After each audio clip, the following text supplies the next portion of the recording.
Hey guys, what it is yo girl Cadillac. I am Cadillac Dixon. I'm the Draw My Life prison wife. I'm the legally blind artist that is rapping and painting for justice, hoping to see justice before all fades to black. Yeah, it's your girl Cadillac. And I guess I must be doing something right because I see people coming to my channel and hating on sight. Yeah, everything rhymes in my world. But yes, coming through, it is, let me see what time it is. Okay, 12:49 a.m. this Wednesday morning. Girl, I'm up because last night I think I only got about 3 hours of sleep. Yes, because Mr. Willie D, he came through again. I love Willie D. He is from the Ghetto Boys. I can link in the description box my project Reach the World that I did for him. Project Reach the World. Also, I'll link in the description box. If you don't know what Project Reach the World is, girl, like figure it out. Go to the description box. But that was my Project Reach the World for him. But he's so truthful. Yes, he is one of my inspirations because he calls it like it is, likes it is, like it is. He tells it like it is and just don't care who, whatever. You either with me or you ain't. And if you ain't, goodbye. I'm trying to grow that tough skin. People come to my channel and just hate on sight. The thing is, only reason I'm doing my channel because I am an antisocial person. Antisocial. I don't keep friends. I don't keep a crew around me. I am off to myself. I don't talk much, none of that. But I brought my antisocial self to YouTube, to every which social media because I have a story to tell. Um, and I'm sorry, I gotta tell my story. I'm not trying to villainize anybody. I am telling my truth, what happened in my life, and people take it as though I am trying to bring down somebody else. Baby, I don't care about if they sit high, if they sit low. None of this is about that.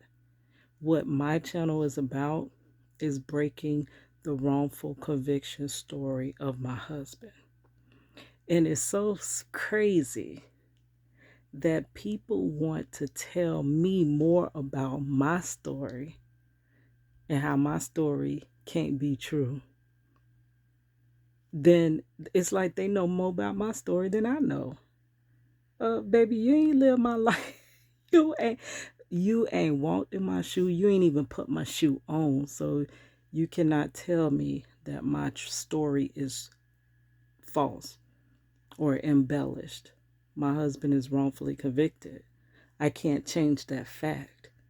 It would be nice to tell a different story, but I cannot change the fact that he is wrongfully imprisoned. And I'm going to keep telling it. I'm going to keep figuring out a way to tell it.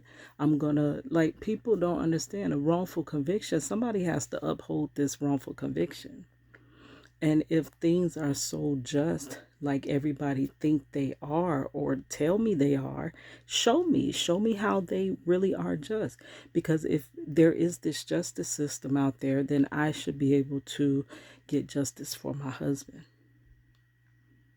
Yep, I should be able to get justice for my husband. I was told that they cannot charge him with a weapon if there's no weapon. But then my question to follow that up is, so why are they holding him on weapon charges and do not have a weapon? If you have a weapon, this too. One question brings another, and when there's too many questions, there's something that is not right in the midst. So this is what I say to that, because we always have to assume that the other person is right. That's why I kind of embrace people that oppose, my story, because it at least tells me where the holes are, where people are punching holes, and where they feel like things are not, straight, so that I can address those things. So it kind of helps. But some people come off with attitudes, and I'm like, for what? Like, I'm telling you my story. Either you like my story or you don't. I be on YouTube a lot. I see many things I don't like, I don't care for, I don't believe in, but I don't even take the time to sit and comment on those people's pages or channels when I don't like their content. You'll see me comment when I love your content, when I can relate to you, when I understand you, when you've touched on something that touches me. That's when I'm gonna sit there and comment on your page and your channel and stuff. But you know what I do when I don't like what somebody say? I keep scrolling, keep scrolling. Um, First of all, when I go to YouTube, I got my people that I want to see and I'm looking for them. Like, I don't have time to waste on people I don't like.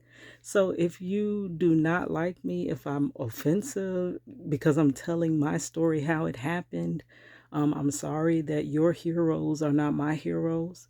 I'm sorry the same people that saved you didn't save me. We just have two different walks, but it doesn't make me any better than you, and it doesn't make you any better than me. We just have two different experiences. And me and my cousin kind of got into a discussion about that. It's like basically everybody has a different vantage point in this life. And it was a situation where somebody said something like, I was trying to say that all officers are bad. Baby, I don't even know all officers. To be honest with you, I avoid them because all my experiences, or most of my experiences, or the experiences that have impacted my life with officers have not been pretty. So I don't know all officers. Hopefully, there are some good ones out there. But there gotta be enough of the ungood to uphold a system. Because if it was so many of these good people there, somebody would have listened to and looked into my story by now.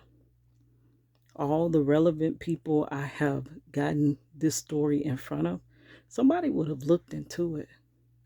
But if you look into his story, you're gonna uncover some stuff that they don't want.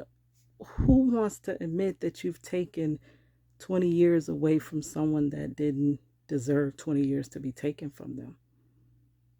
Who wants to admit that you're the one that put them away? That because you didn't follow, they set out the rules. They create the justice system, right?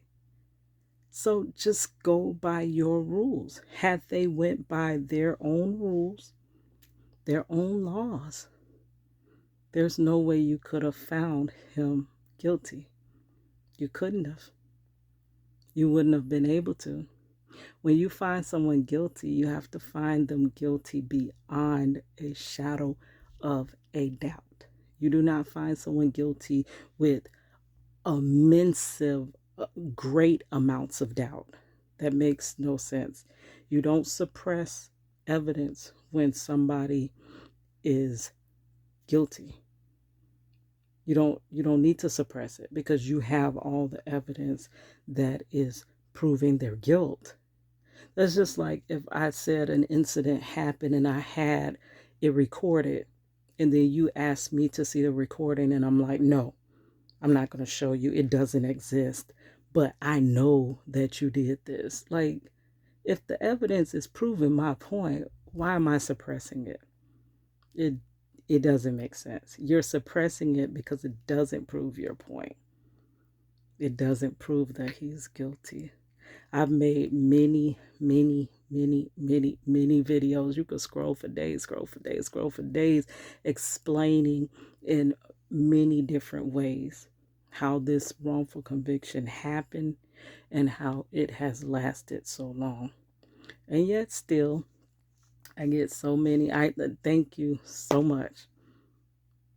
I can't say everybody because there have been many that have listened and that I see that are also following and helping in this fight, this uphill battle of a fight. So thank you. But then there's many that just refuse. They got their ears plugged. They don't want to hear it. They're not even giving me the chance to explain or even trying to figure out. So unfortunately, this channel ain't for you. And to be honest, I, you're no use to me anyway, because you refuse to listen to all mitigating factors. So it's pointless for you to be here. One thing that occurred to me as I was driving home from work, because I am trying to figure out how to get to the point of my channel. I want my husband home. It's overdue. But the reason why is because you see me as somebody that is supporting somebody that actually committed a crime, which there are people that are still, when someone does commit crimes, I mean, these people still have loved ones. They still stand by their side. You can't undo, you're no longer my family because you did something wrong. So they still are going to support their loved ones. But that's not me. My husband did not do the crime they're imprisoning him for. So you have the wrong identity attached to me. So this is why you automatically see me as someone that, yeah, she's supporting somebody that went out there in our word, like robbed somebody, because YouTube is very sensitive. That robbed somebody, that took somebody's money with a weapon, but he's not guilty. So you're attaching the wrong identity. I am a woman who is supporting a man who is not supposed to be in prison. He may not be the best man, he may not be the worst man, but he didn't commit a crime. And the crime that he is in prison for never happened. This was something that was formulated to just make an arrest. Because had they went by the book, he would have had to been let free to go. See, once you are arrested, they can't just go, just let stuff go like that. They have to figure out how to close up the ends. Even if the ends don't close neatly, they got to figure out how to get them closed. So in the description box, I will have a lot of links that if you do have time, if you want to help with this uphill battle of mine, check out these links. I've spent 20 years compiling everything, going through. I'm even going to get his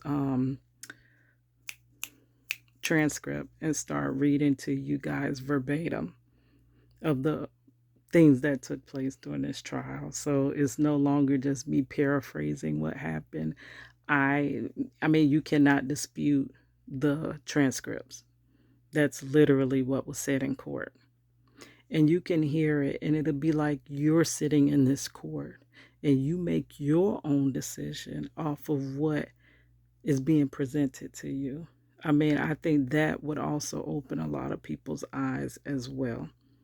So to end this video, I'm going to leave you with I journal all day long.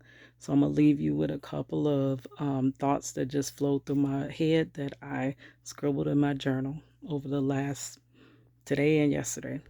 The first one, I am guilty by association. You don't like me just because my husband's in prison. They do not push that narrative. They don't tell you about people wrongfully convicted. Why? Because that is admitting to a mistake. Those type of mistakes affect people big time. They're not going to admit to that. That's just like malpractice. How many doctors really just come up and confess that they have malpractice lawsuits against them? And my last one, you can't live forever, so make sure you live for now. Anyways, it's your girl Cadillac. Thank you guys.